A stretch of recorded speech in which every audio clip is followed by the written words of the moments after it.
Now, we all want flourishing societies in Africa, and we know that given the demography, well, that's going to require jobs for the masses.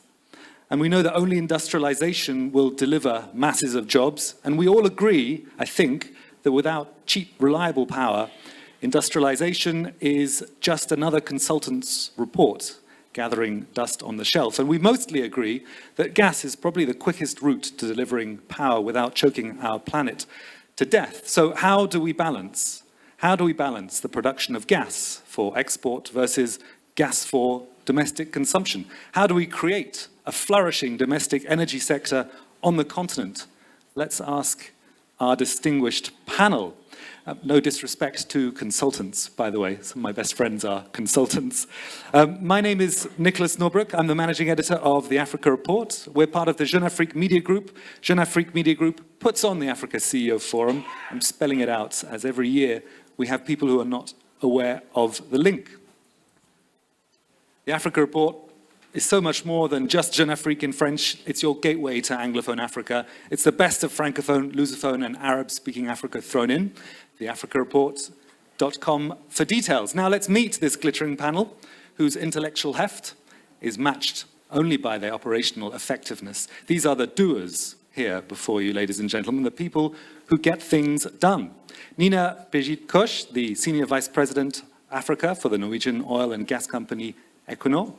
Ibrahim Yakubu, Minister of State, Ministry of Energy and Renewable Energies, the Republic of Niger.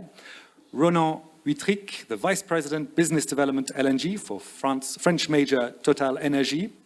Olelekan Akinyanmi, CEO of Lekoil Nigeria Limited. And Simbi Kisei Waboti, the Executive Secretary of the Nigeria Content Development and Monitoring Board. Before we get into the nitty-gritty, Moez Ashmi, partner at EY, will come to the podium to give us an overview of the gas sector on the continent. Please give him a round of applause. Merci, merci Nicolas. Bonjour à toutes et à tous. Sorry, it will be in French. So, bonjour à toutes et à tous. Effectivement. So, of course, natural gas is a topic that is very important, and given the current situation in Ukraine and Russia, and you know that this is a very important subject for the African continent, which is at the heart of this geopolitical tension. So there is a scramble for African natural gas, as you can see how the Western countries are working at trying to get more natural gas. So we are facing a situation, so we have to know how to balance the domestic needs in terms of natural gas when it comes to the power plants, and also we have to consider the export of the gas, considering the increase of the costs. So if, to start, we try to, sorry, give me a second. So if we try to assess the global demand for natural gas, if we look at the global demand, as you can see, there is a sustained demand for natural gas despite the crisis.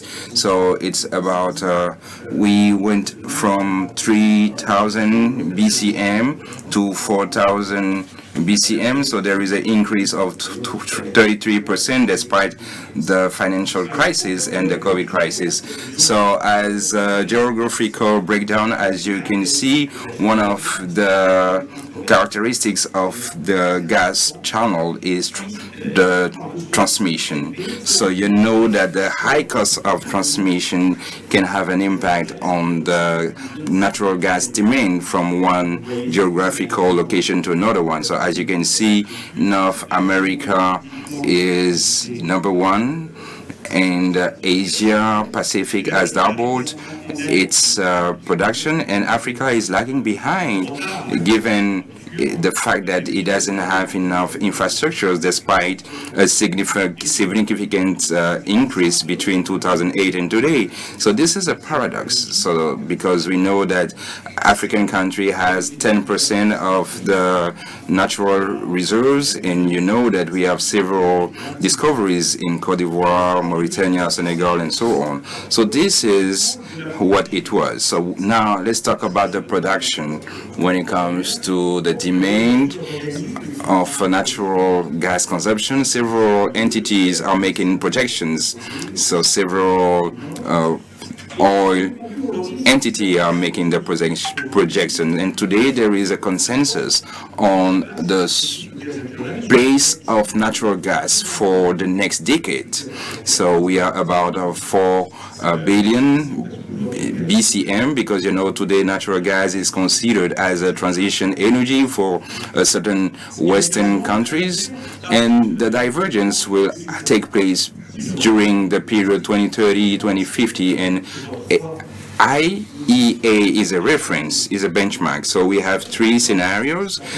So either the consumption will remain steady, or the consumption will decrease up to 50% in 2050 if we are focused on the environmental policies that we have today, or natural gas will drop in 2050. We don't know how today, but this is a scenario that is forecasted by IEA by 2050. So if you get back to the current situation, you know that this balance has to be scrutinized by African government, because as we've seen during the next decade, gas will still remain something that we need, but the equation might change.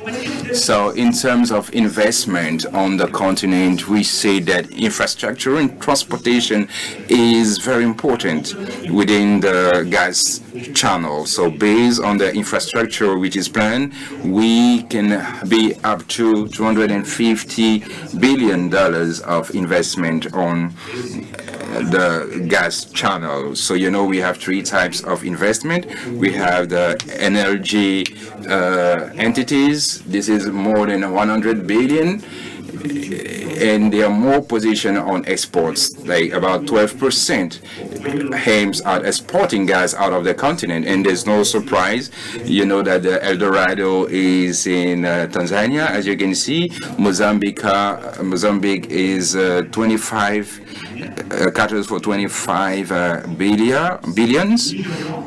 And Nigeria is having a rank number 3 with 17 billions, and 2 other countries such as Senegal and Mauritania. So the other point is what is the pipeline, the gas pipeline, and this is about 90 billions. So we have several stakeholders that we find at the highest ranking level of these countries.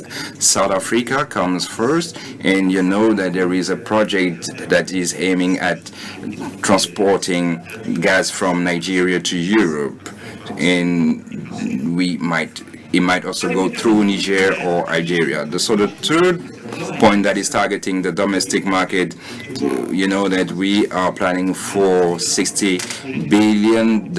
These are projects that we plan to carry out in the future, and Nigeria comes number 1 because it has a bold ambition in terms of gas power plants. So this 60 billion, if you run the numbers, it will have to 64 gigawatts to the installed capacity of 100 gigawatts, which is an increase of about 75%. So I have all. Before we hand over to Nicolas, there is one slide that is related to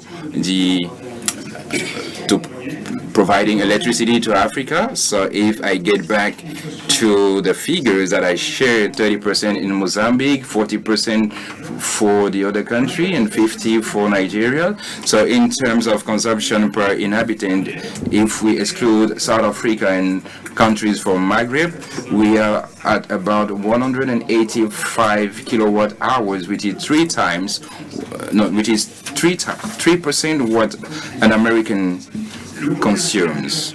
So the African continent has only 2% of the global renewable energy investment, and 40% of share of the natural gas in the Africa's generation mix, and the installed capacity in terms of gas power plant is very low. Nicolas, do you have some question just to trigger the debate? So we have 3 important points related to the founding of this project. We're talking about that for the domestic level. So the second question, so how can African government position this needs? And the last question, which is related to what I said, what will be the future? What will be the future of all these gas projects and all these infrastructures in the next decade, if we consider some of the scenarios which are planning for the drop of natural gas? Nicolas, handing over to you. Yeah, absolutely.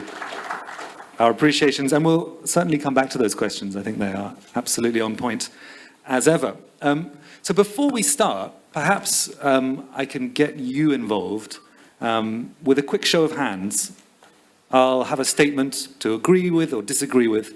The statement is, Africa will see a sharp rise in gas-fueled power plants to drive baseload requirements like that seen in Asia in the last decade. Perhaps not the quantum, but certainly the direction of travel. Do you agree with that? Those who agree, put your hands up. We're going to see a sharp rise in gas-fueled power plants. And those who disagree with that? Okay, so we're almost at unanimity. Fantastic. Thank you very much. Nina, as we were hearing, since the war in Ukraine started, Europe went into a gas-buying frenzy. How has this development affected demand, and how does Equinor expect European and global gas demand to evolve in the years ahead? And of course, what role for Africa to meet that demand? Thank you. So, like a starting point, I think Equinor as one of the majors, upstream international companies also working within renewables quite massively now, but we share the view that it will be a pretty good, strong demand. It's volatile these days, and we expect also the LNG and gas market to be volatile for a while, but more to balance itself in a few years, like midterm. We do expect a potential for Africa playing a bigger role in this, based on the fact that there will be this, like we all are aware that the Russian gas into Europe has been reduced substantially. So there is a room to fill some of that demand. The demand in Europe has decreased a bit based on extremely high prices the last years. And I think we have also experienced in practice when the market is not working well. Then we get into some problems and political issues that it's not easy necessarily to deal with. However, I do find it interesting how many LNG projects that are now planned in Africa, and Equinor is part of one within Tanzania, and which I would like maybe to come back to a bit later. Fantastic. Thank you. Monsieur le Ministre, bienvenue. Dear Minister, welcome. So we have heard about the impact of the invasion of Ukraine on the energy costs in numerous countries in Africa. We know that there has been inflation, we know which has increased. So now, what are the barriers in Niger to access to the energy? So thank you very much. So talking about the barriers to have access to energy. It is, in a nutshell, the same challenges that we face in Africa. So one of the category of these barriers comes from the weakness of investment in energy infrastructure in Africa. You know, for several years, investments in structuring infrastructure, which I'm talking about. I'm not talking about adjusting projects to catch up with the demand and the consumption. But I think the problem that I highlighted was one of the weaknesses of what our countries has faced. So this explains why we did not have a very good success on the industrialization program in Africa. So I think the first problem is a structuring problem. So our countries, I think, did not have the vision to invest in energy because in the post-independence African conception, we had to manage several problems, but we didn't focus on energy. So these weaknesses are found in numerous countries of Africa. So this is one of the weaknesses we face in Niger due to the low level of our infrastructure. On top of that, there is the issue of the geography of our country. It's a wide country, therefore we cannot ensure access to energy, to electricity, because there is a high level of demand because of our increasing population. We have demand that is increasing by 10% every year, and you know that the income level of our population does not allow them to have access to this modern energy unless we mobilize the biomass. And we also have a context whereby in our countries private investors did hesitate to invest in this energy sector. So coming back to these investors who are afraid to invest, you know, you are leading Total Energy. So we heard Nina saying that there might be some problems in the market because the prices were high. So can you help us by giving us an overview of the upcoming project that may start within the next 12 or 14 months that may have an impact on the cost of gas in Africa? I know that you have a major project in Mozambique that will start very soon, we do hope. So go ahead. Good morning, everyone. Fellow panelists, or in French. So I'll do the first one in French. Oui, alors il y a l'export.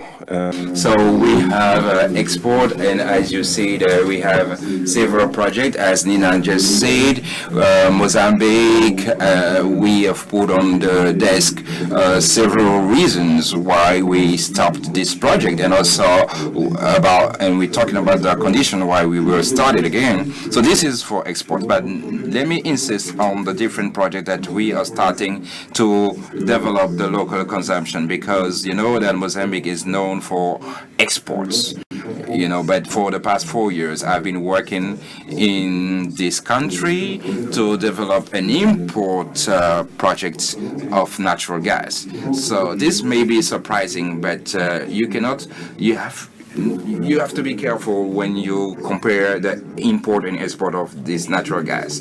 So we have a project to import, because you know that there is a cost of infrastructure that does exist. So we have to connect on this infrastructure, and it takes a lot of time.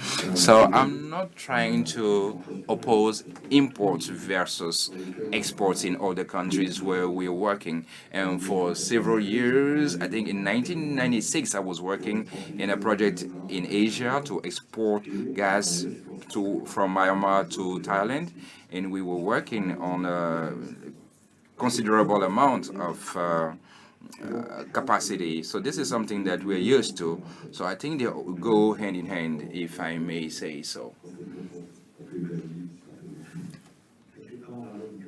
So do not worry, we will have to address that again. Been thrown down about domestic gas projects happening on the continent. What for you have been the financing hurdles that you might have faced in Nigeria? And more broadly, how can we accelerate investment into the sector? Thank you. First of all, I just wanted to talk about the whole spectrum, because really, in this business, we're all dependent on geology as well as financing. So what do I mean? Within Lake Oil, we have our Otakipo field, which is land-based, close to shore, and we actually just started our gas project just a couple of weeks ago. So it's a smaller project in terms of size, but at the end of the day, the LPG that is coming from it, the gas that is going to our 6 megawatt power plant, that is all local. But in financing it, because we had the oil project, it was easy for us to use the oil to fund the gas locally. If we wanted to fund it standalone, it would have been difficult because it's a Naira project. And, you need Naira financing for a Naira project. If you take dollars to do Naira, unless you have a hedge, then the delta on your currency risk is actually bigger than your profit. In other words, you could be wiped out. Now, on the flip side, we have an offshore asset, OGO, which is 3 TCF. That asset lends itself to export, LNG. If we said, okay, you know what, if somebody offered us all the financing and so on, and by the way, as my fellow panelists would say, on LNG, you need to lock in a contract for 15 years minimum, 25 years maximum.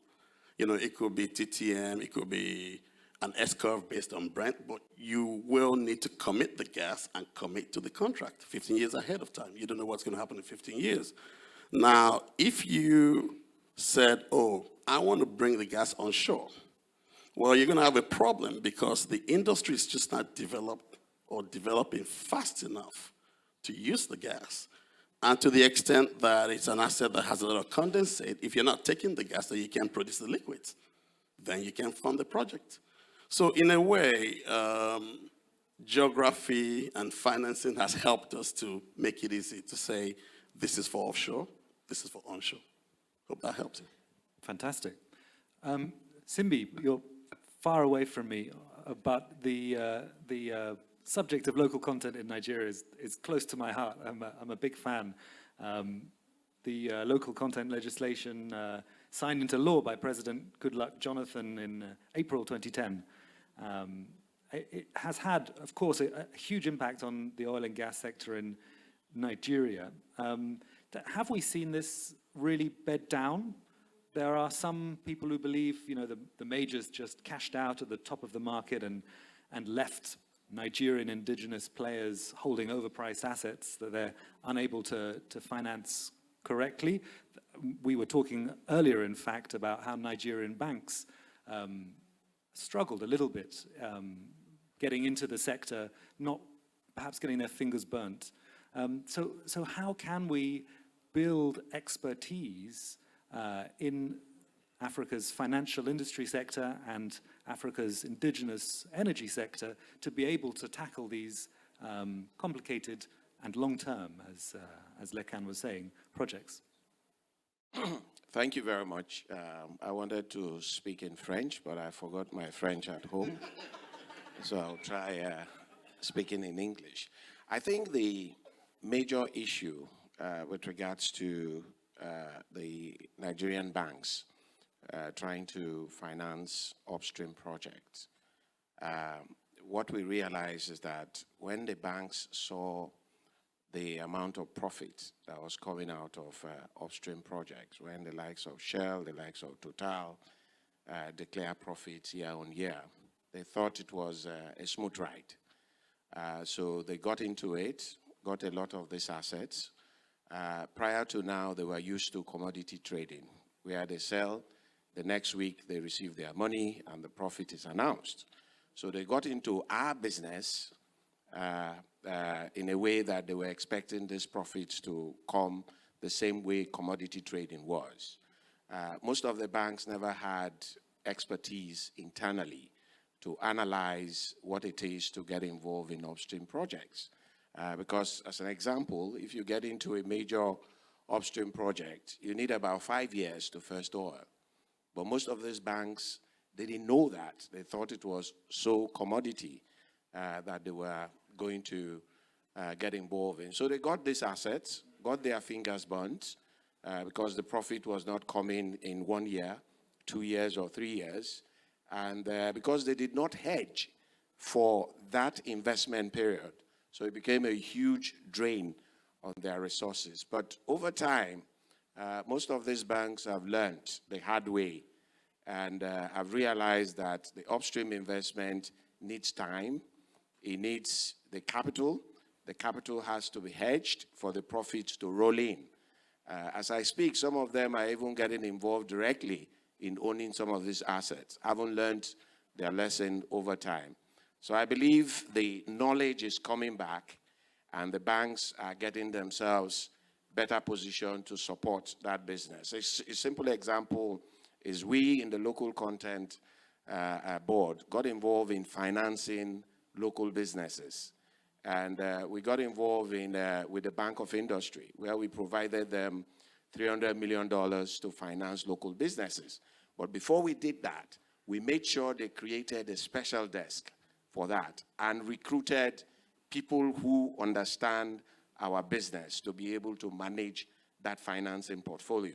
Today, we make bold to say is one of the most successful financing scheme that we have in the country. Thank you. Fantastic. Thank you very much. And I suppose one example of as you say, the evolution of Nigerian players in the space, and it fits very well with our theme of the whole conference, from 300 to 3,000. Tony Elumelu, UBA got involved in financing some of those early attempts to acquire IOC assets. Perhaps UBA got its fingers burnt. But now with Ayers Holding, he's moved upstream, and he's getting involved in across the whole value chain, which is interesting. But Ronald, we'll come back to the local content issue shortly. But one of the limiting factors for gas, in particular, is perhaps there's simply just not enough demand domestically on the continent. Do we have to be honest about that as a starting point? There are, of course, off-takers for power, some for industry, but it's very small when you compare globally. Well, yeah, I answer that one in English. Then there is a problem of demand because I guess Africa as a continent is consuming probably half of what it produces in terms of gas. And when you take out South Africa, Egypt, Algeria, it's almost Nigeria for the time being now, which is catching up, but it's almost inexistent. And the difficulty, I guess we all know them. And when you see there are many reports, there is a very good report that was produced by the International Gas Union at the beginning of this year. I encourage you to read it. All the reasons are there.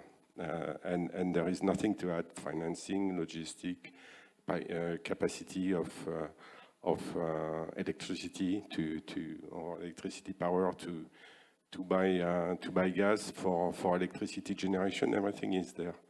What is lacking, I believe, is the realization, and this is after spending 35 years in developing projects in this industry across the world, the realization that you need to start somewhere. And there are very grand schemes all the time, but you need to start small, and you need to do a real project to begin with.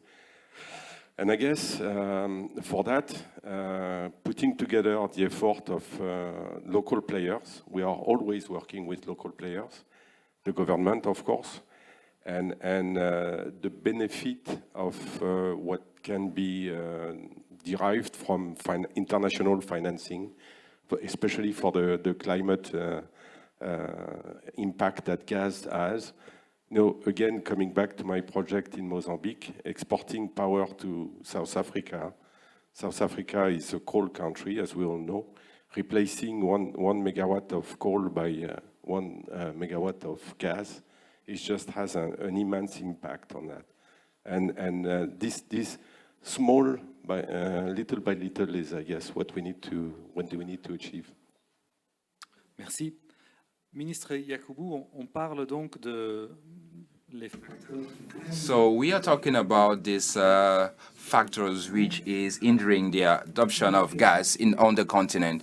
So in several countries, it is the lack of electricity market which is well structured, and we can see that for the private sector. So how come Niger is organizing itself to have the energy sector with clear mechanism payment so that this twinning with the public-private funding can be efficient so that the private sector can be at ease to invest massively in this sector. So let me give you a word on the demand, because we know that there is an existing demand thanks to the increase of the population and thanks to the economical dynamics of Africa. So sometimes,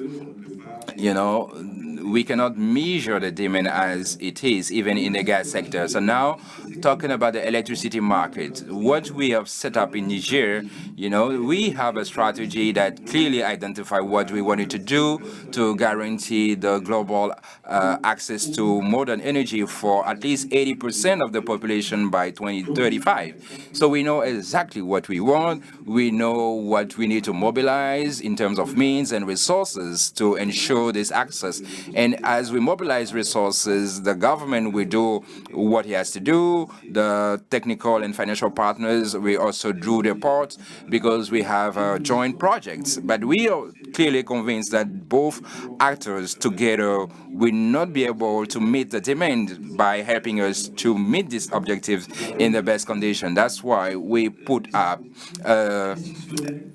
institutional device of quality that help us to implement one of the major partnership in terms of independent production of electricity. So today we have an African partners that is supported by African banks, which is providing these two regions about 120 megawatts. So this is an important part of our energy supply. And thanks to the legislation, we put in place PPA that helps the investor to know that the production will be paid in advance.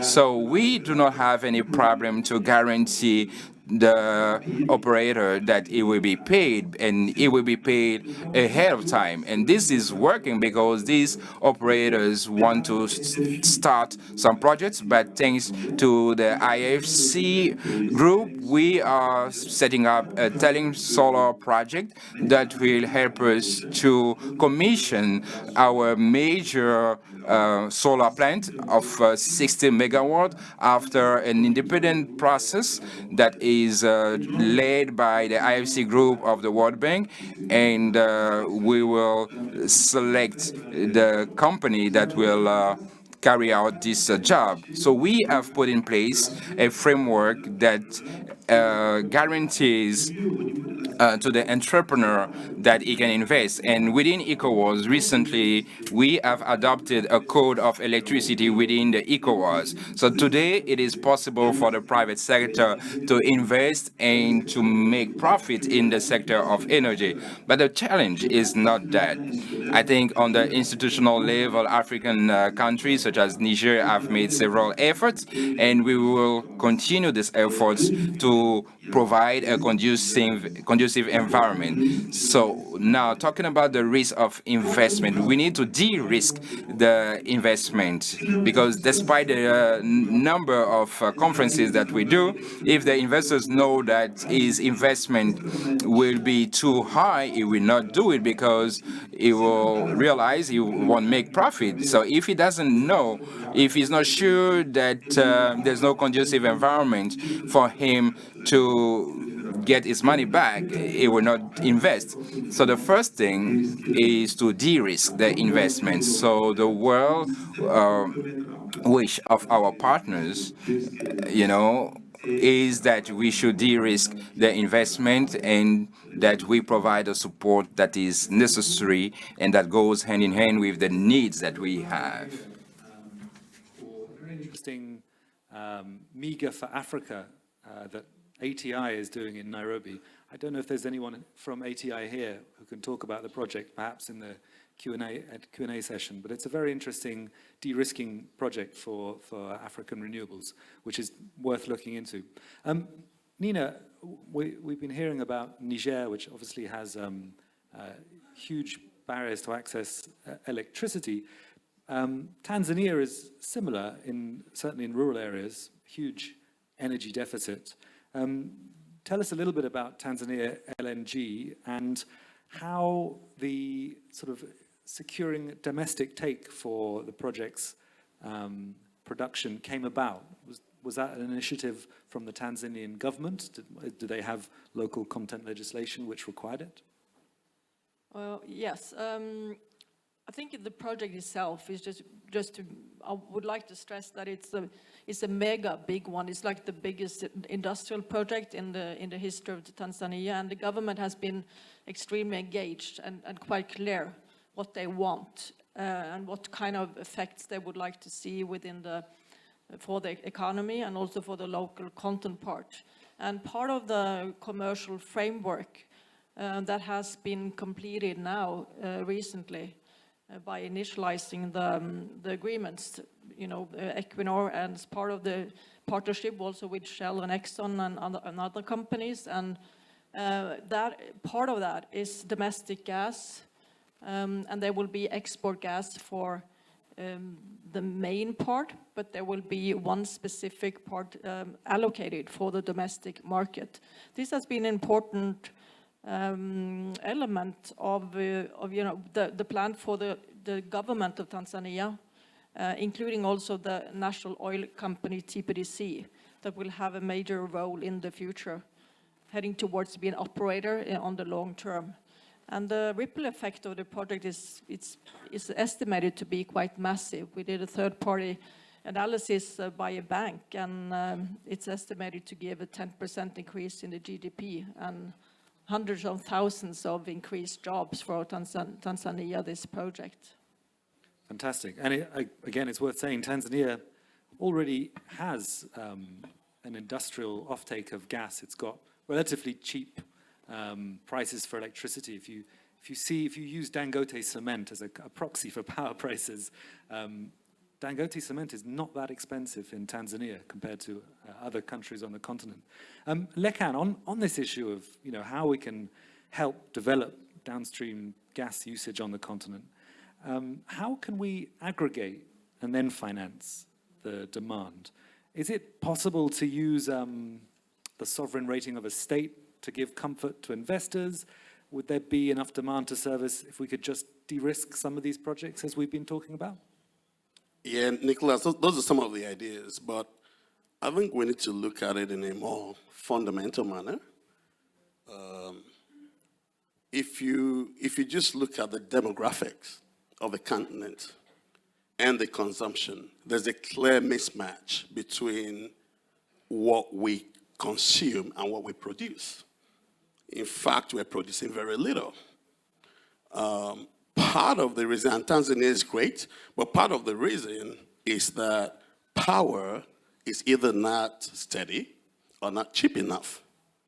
So to the extent that we can come up with these ideas of industrial parks where we can, because we have the gas, industrial parks where we can guarantee a particular price and just steady availability of power, we can start producing. And I'm not talking about big things. I'm talking about simple, basic stuff that we use day in, day out, that we're buying from different parts of the world.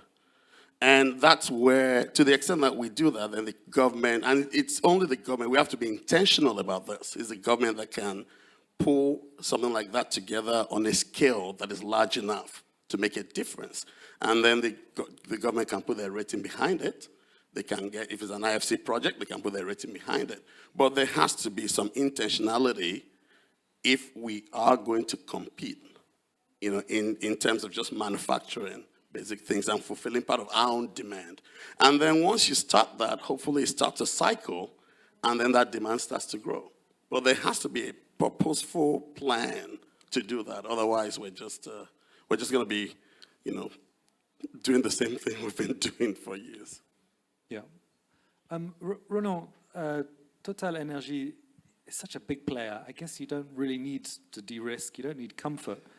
You just need to believe that demand can be aggregated. So what have you learned here? And how are you organizing yourself to currently develop domestic gas use in Africa? And what is a virtual pipeline? Because this was something that I learned recently. What's a virtual pipeline? Well, virtual pipeline, you may have several definitions on how you use it, I believe. I'm not sure what virtual pipeline is, but I have one. Using trucks rather than... Trucks, okay. There is trucks, because I have one project in northern Germany, which is a virtual pipeline as well, but with ships. So you know. Trucks is always good, and that's back to your point as well, because it helps to develop at a small scale a facility for converting LNG or delivering LNG, and then you can grow bit by bit by increasing the demand, and then you may have a pipeline. The LNG, however, I guess it's a drawback of this source of energy. Yes, it's liquid, but it doesn't stay liquid for long if you don't do anything with it. You know, you have a real problem with LNG, that it is at minus 163 degrees, and if you leave it in a tank, it just turned into gas by itself, and then you have a physical problem to solve. And this is part of the issue on why some of the projects, and we had two actually. We had one in Benin and we had one in Côte d'Ivoire as well, on small scale project, which are based on FSRU, floating regasification unit. But this unit needs to be compatible with the international market, for LNG. It cannot be too small. If it is too small, it's just too expensive. That's as clear as that. It could be 3 times, 4 times more expensive only for the logistic part of it. Forget about the molecule. You can buy the molecule at $3 or $4. If you add $6, $7, or $9 per million BTU of logistic on top of it, then your gas is no longer competitive. So to find that sweet spot, basically, is really important. One typical size of an FSRU project is 3 million tons of LNG, to give you a number. 1 gigawatt of power base load is 1 million tons of energy. So you see, if you want to develop a project, these are the order of magnitude that we are talking about. You need to aggregate, you need to have several buyers. Back to my project in Mozambique, which is called Matola, plenty of capacity for consumption in South Africa, yet we are failing to aggregate enough customers to make it fly. And yes, we are big, but we are big because we are able to de-hedge the project. You know, we are not big because we take risk, uncommensurate risk. We are big because we do it on I would say, a reasonable basis as well. And we need the banks most of the time, because most of the time we will work with the local partners. And the local partners don't necessarily have the same financial strengths we have, and we want to help them develop as well. So that's why we need the banks. Simbi, then let's pivot back to local content and try and sort of dovetail this idea of financing risk and domestic gas development with local content. When operators hear those words, some of them can perhaps be worried about the impact on their bottom line. Surely it's far, far cheaper to bring in a global oil service industry peer who's got the know-how and the skills and the scale to keep things cheap and, importantly, predictable. Is that right? What's the experience in Nigeria? Can you save money with local content? Yeah, I don't think it's cheap. Whoever says it's cheap is not telling you the truth. I give you a simple example. How much it costs for me to have one expat in Nigeria probably will pay 7 locals on the cost of having 1 expat in Nigeria. And then given all the challenges that you have around security and the rest of it all, expats are considered a very expensive asset to manage. So if you have to bring international companies, service providers into the country to deliver projects, be rest assured that you will pay more for it, as it were. Yes, I recall Tanzania when I was working for Shell, trying to design a strategy in terms of local content for Shell in Tanzania. Of course, serious pushback from the international partners and also Shell itself in terms of the impact on local content, on the project financing and the rest of it all. But today I'm happy, my colleague here on the panel is talking about the benefit that has brought. From experience, we have seen that at the long run, local content becomes cheaper. Initially, like every other thing, it might look expensive, but ultimately, because our business is not a short-term business, Shell has been in Nigeria for 60 years, and so Total and the rest of them. So it's a long-term business. So if you take a long-term view of investing in local content, ultimately it becomes cheaper and more sustainable. I think that's what's important. I'll give you a simple example. At some point in Nigeria, we had what we call the Niger Delta crisis. Most of the international service providers left the country, but oil production did not stop because we had ramped up and built up capacity to manage production in the country. So I always say, if you go into the true definition of sustainability, I think that is the heart that any international company investing in any of these African countries must put on. Forget the short-term gain that you're looking at. Look at the long-term sustainability impact of your presence. Today, we're talking about gas being challenged in Europe.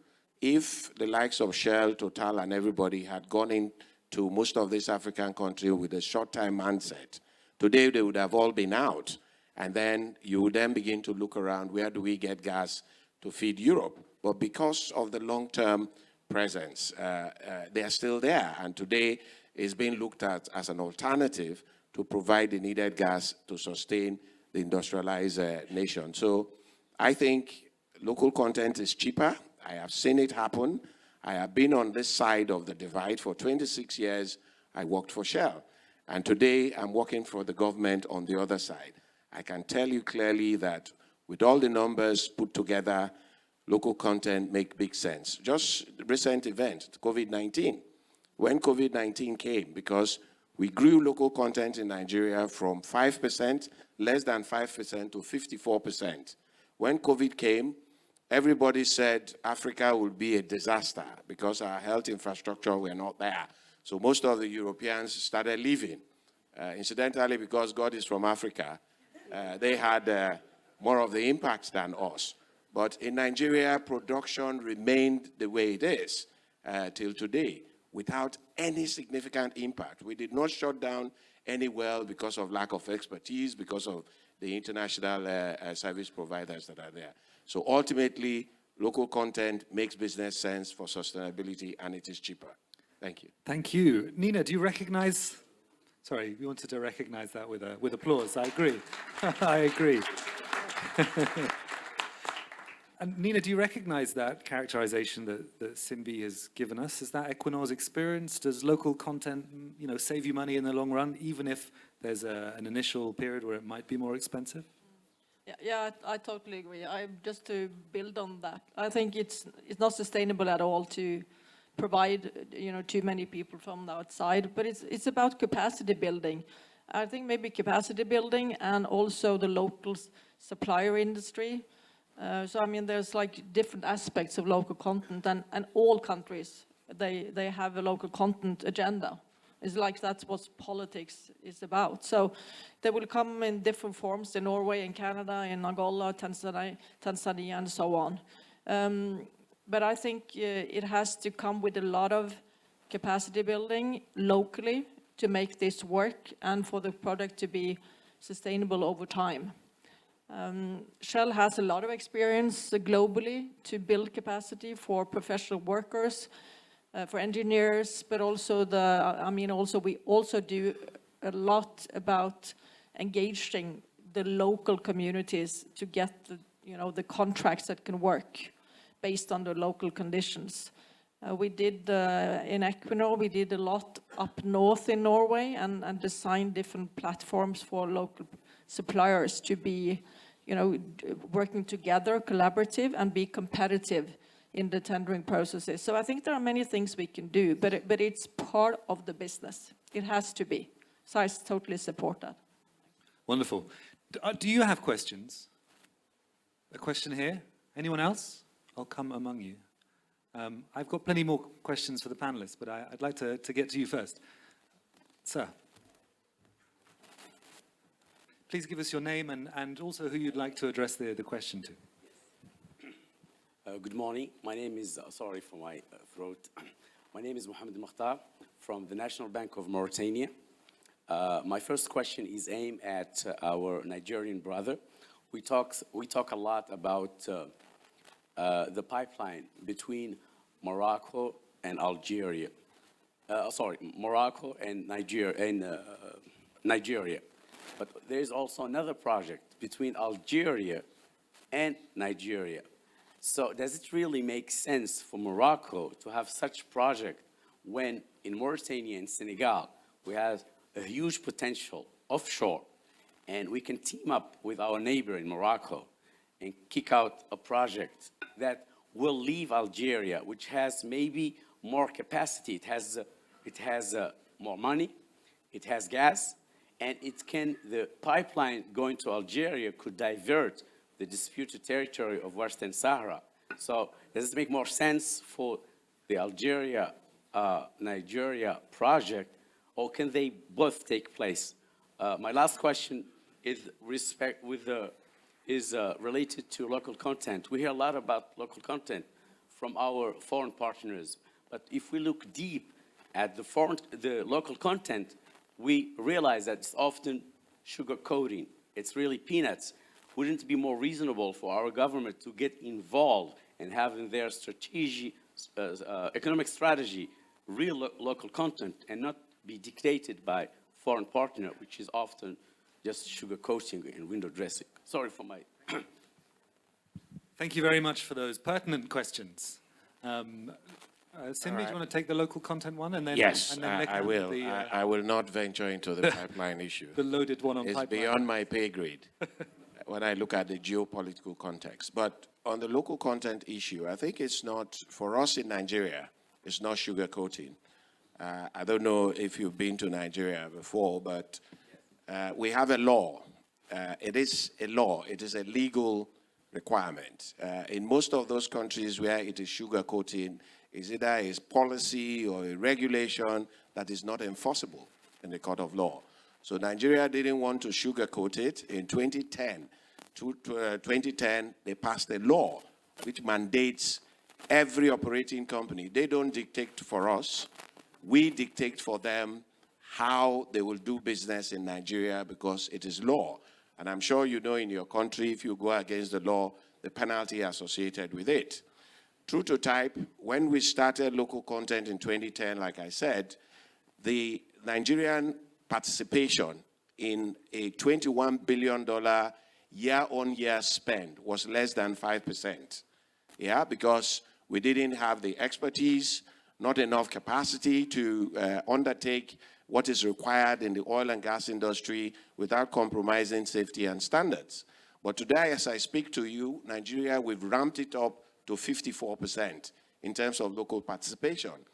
In the land and swamp area of the Nigerian business, 99% of the contracts associated with land and swamp are given to Nigerians because that's what the law says.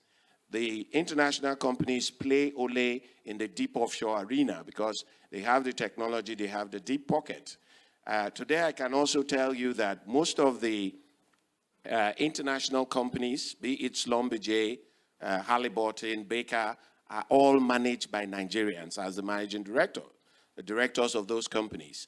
The Train 7 or NLNG project in Nigeria. When it started, when I was in Shell, it was 10% Nigerians and 90% expats. Today, it is 90% Nigeria, 10% expats.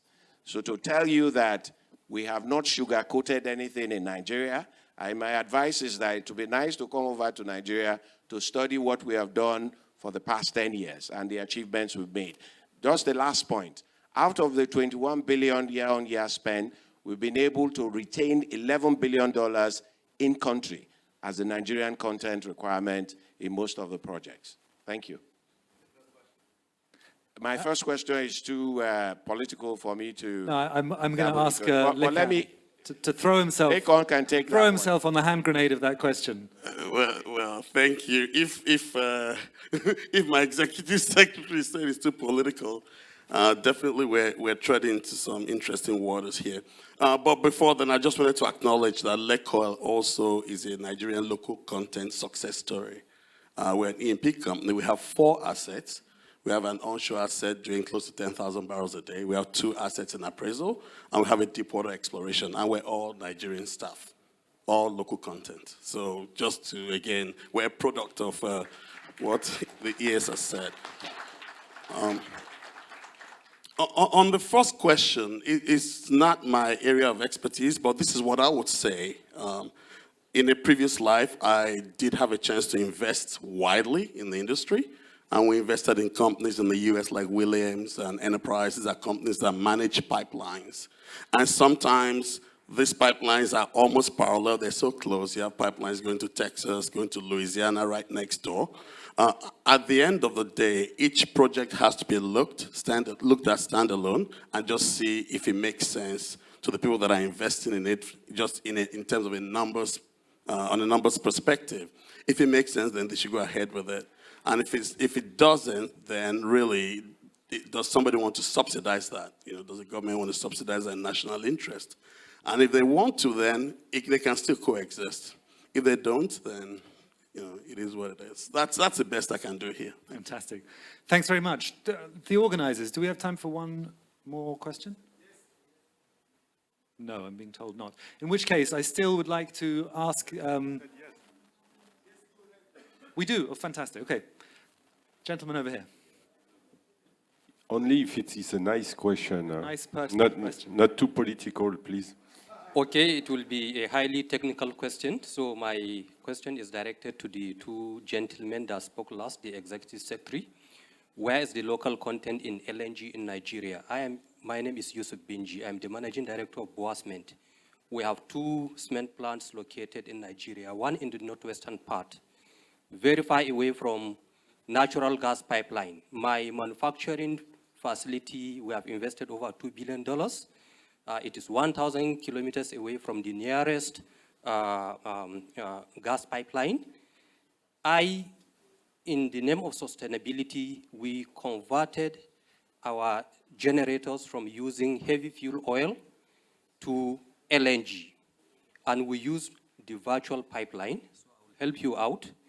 We transport LNG from Port Harcourt to Sokoto over 1,000 kilometers in cryogenic trucks, carrying LNG at minus 160 degrees Celsius. And every day I have to transport 20 tankers to my factory in Sokoto. We have not seen the local content in domestic LNG production. Secondly, also to Lekon,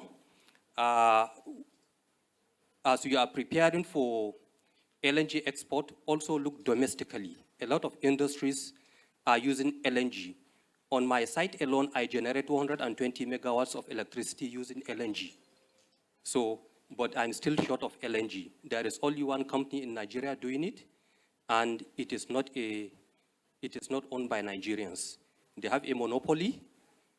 Nobody now is currently building physically. Maybe others have announced intentions, but they are not building. It's only a company called Greenville Nigeria Limited that is doing the LNG, and they are the sole supplier to us. Thank you. Thanks very much. All right, if I'm permitted to address the local content bit, maybe just to put in context, local content does not mean that if you are an international company, you cannot invest in the country. The actual definition of local content is the domiciliation and domestication of value-add activities in the country. Yeah, so even if you are an international investor, so long as you domicile the business in country, you are able to employ Nigerians, you are able to participate in the domestic market, it is local content. Now, giving you a context of LNG, yes, Greenfield is invested in Nigeria, producing LNG through virtual pipeline that they supply you. And as you are aware, to tackle that today, the Nigerian government is investing in the construction of the AKK pipeline, which of course will bring gas from the south up onto the north, the border with Niger, Katsina itself. That's the AKK pipeline, how it goes. When that happens in terms of infrastructure, then it will be able to supply you with LNG. Talking about LNG production, the Nigerian LNG, in terms of LPG, all the entire LPG of about 450,000 metric tons that is produced is infused into the domestic market. It used to be exported, but sometime last year or 2 years ago, the government came up with that policy and said you have to supply the entire LNG market, the entire LNG production into the Nigerian market. That in itself is also local content. And like I said, LNG today, the Nigerian LNG today is managed predominantly by Nigeria. It's also local content. There are pockets of LNG plants that have been developed. New Cross, Pan-Ocean have developed LNG plants with which they are also supplying the domestic LNG markets. There are other projects in the pipeline to meet up the local LNG demand and supply. Don't forget, when Nigeria declared a decade of gas some 2-3 years ago, the LNG consumption in Nigeria was even lower. LPG consumption in Nigeria was lower than that of Ghana and Senegal. But today, we have gone from 250,000 metric tons to 1 million metric tons of LPG consumption, and that is growing. And once we add the Train 7, it's going to enhance our LPG construction in the country. As NCDMB, we are also investing with local partners to produce about 250,000 metric tons of LPG in the country, which of course, like you know, gas projects don't come overnight. There will be commitment. So it is growing. It has not gone to Sokoto where you are because like you know, in the geography of Nigeria, the oil and gas sector is within the southern region. And that's why the AKK pipeline is being constructed. That's why Greenville saw an opportunity to invest in an LPG plant to be able to use virtual pipeline to distribute LPG in the country. So it is a process, a lot of local content involvement. Most of the plants that are being built are owned by Nigerians, and they are going to be operated by Nigeria in the LPG space. I sympathize with you, but what I can assure you, give some time. Sokoto, for those who do not know, is on the far left corner of Nigeria, 1,000 kilometers from where you discover oil and gas. But the process is going on, and I think we'll get there in the shortest possible time. Thank you. Thank you. Lekan. Yes, thank you.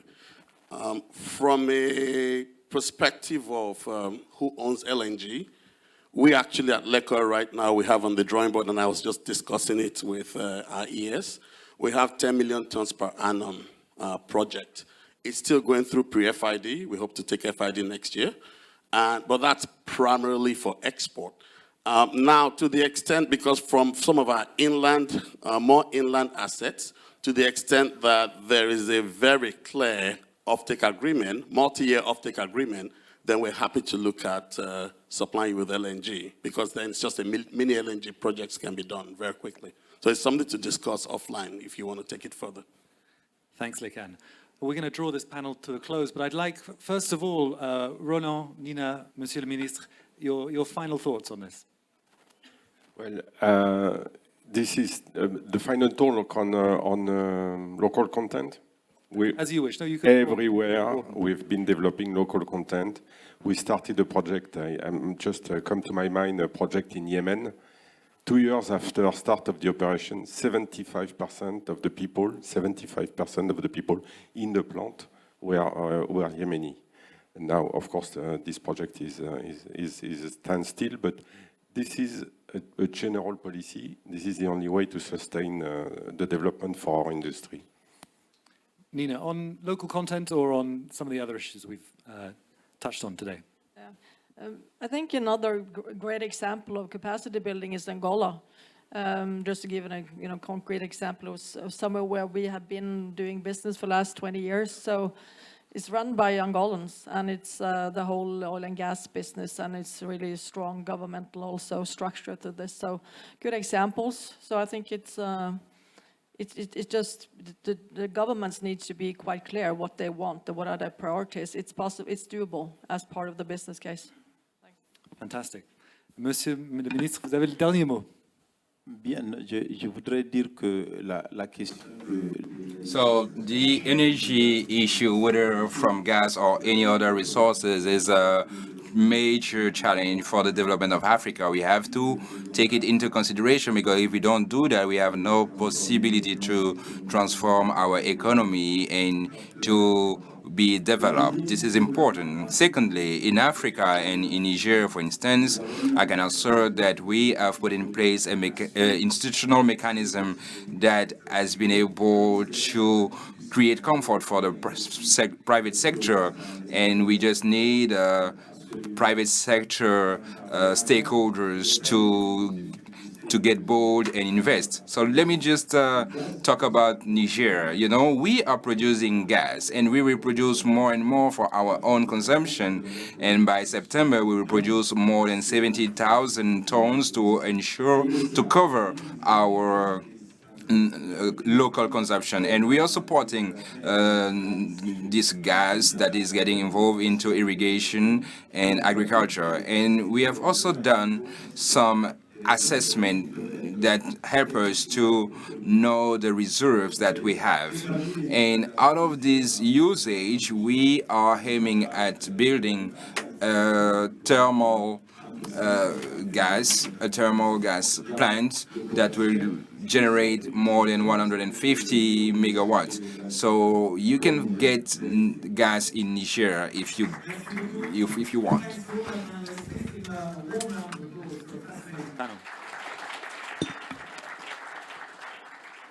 Stay tuned. Very shortly, we'll have a very interesting conversation about sustainable development, gas usage, energy, between two leading lights on the subject. Thank you very much.